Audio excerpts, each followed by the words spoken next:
is your brain just always in like roast mode, kind of? No, I have to turn it on. Turn it on and off? I turn it on. Yeah. Because it's like a superpower. You don't want to walk around with that all the time, man. You turned it off when you put that sweatshirt on this morning. Come on, this is a nice one. I got it in Paris. I thought I looked good. Sorry, I'm not wearing my grandma's sweater. See what I mean?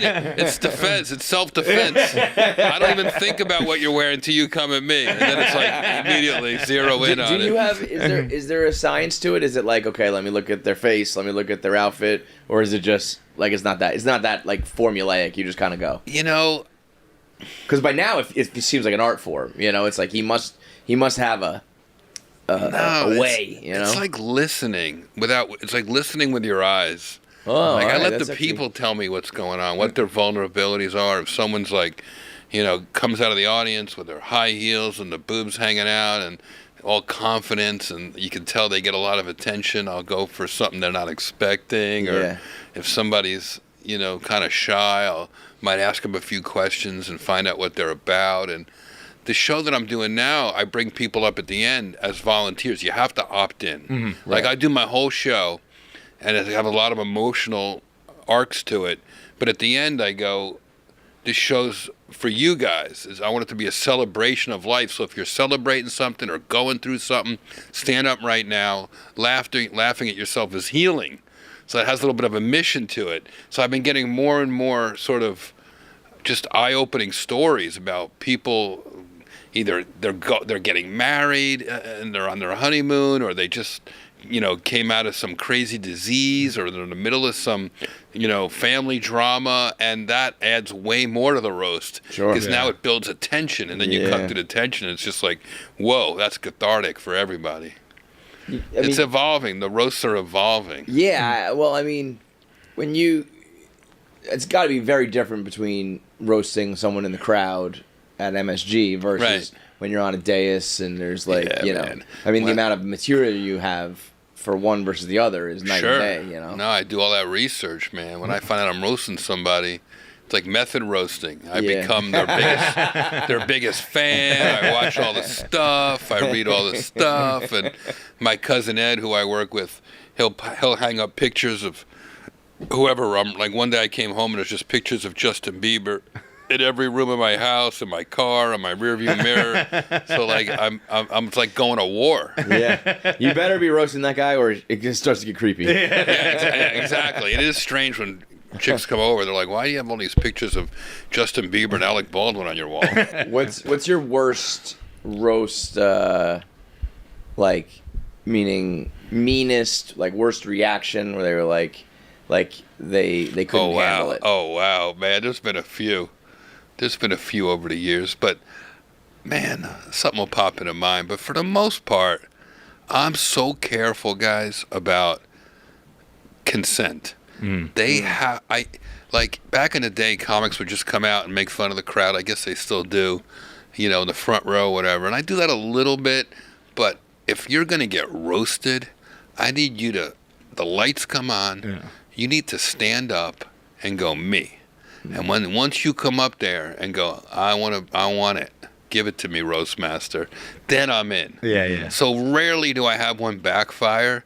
Every now and then it'll be a chick who will, be up there because she thinks I'm gonna talk about her boobs or her outfit, and I'll just make fun of her crooked teeth, and then I'll get smacked because they're not ready for it. Oh yeah, all the time. No shit. Fucking way. I've gotten a little bit better at it, but every now and then they'll give you a whack. Dude, that black belt's not helping you there. It's okay. I don't mind. I kind of like it, and it means I hit a nerve. It means I hit a nerve, and it's kind of fun. And the audience obviously goes bananas when you do something like that. When you really like have a moment with somebody. So, the roast for the most part, once you opt in, and even if people are like, roast my friend, I won't do it. It's got to be. Bullying. They have to. They have to go, I want it. And then it's always a home run. If you're having fun, then everyone has fun, I feel like sometimes people think they can handle it, and are not prepared, though. You know what I mean? That might be, but that's more like for bachelor parties or a birthday party. They go, "Oh, my friends want to roast me for my retirement or whatever," and it, but like, I roast people that are made.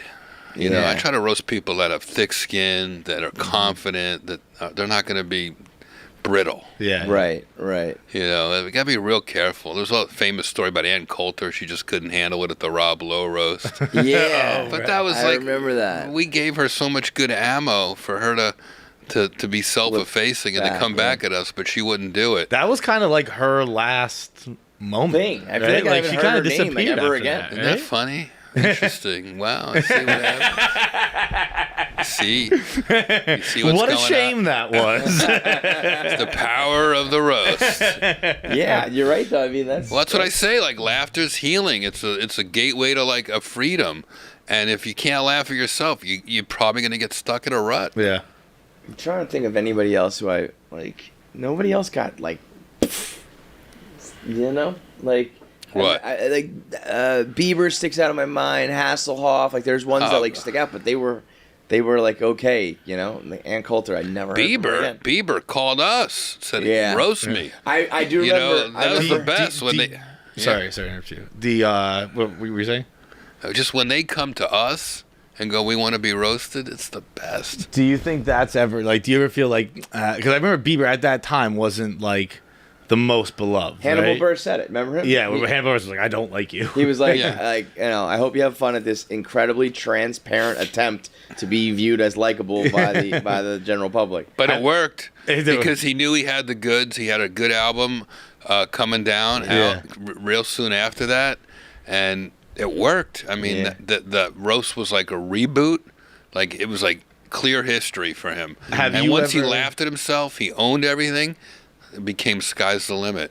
Have you ever said no to someone who you thought like you don't deserve what this is going to do for you? Oh yeah, of course, man. Sometimes just like I don't know, that's a one note, or that person doesn't even seem like they could take a joke. And do you do it because of like that? Like you don't think they can take a joke, or because you don't think they're worthy of? Yeah, sometimes the turnaround it'll give them? It helps if I'm a fan or a friend, right. But if I'm a fan.